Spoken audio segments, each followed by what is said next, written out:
Hey everybody, it's Michelle with the Keys Ingredients. Today, you and I together will be making Italian meatballs. This is what you'll need.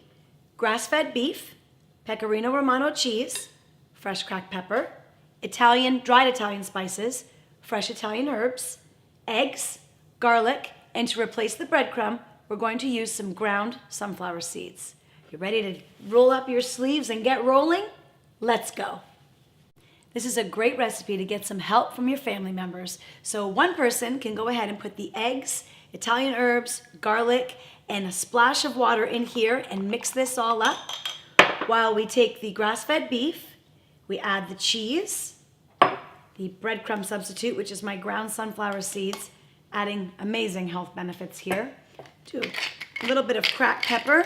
I'm not using salt because pecorino romano is a more salty cheese, and we can add salt if needed, but it's really good the way that it is. And then we pour our wet mixture over top.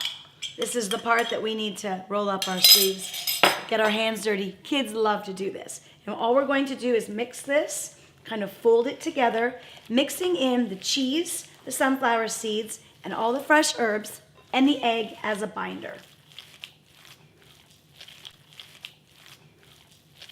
All the ingredients have been blended beautifully together. I'm going to use a 1/2 cup measuring tool only because I can't find my 1/4 cup. A 1/4 cup is the perfect size. I'm using half, and then I'm just going to break them in two. And that is a really good size meatball. Just gently roll them. The egg acts as a great binder along with the cheese, and all of these will stay together really, really nice. So I've arranged all of my meatballs on this cookie sheet, and they are a great way to add protein to vegetarian soups, chicken soup, minestrone, all of the greats. However, I'm going to put these under my broiler and then flip them once. You could also do them on your stovetop.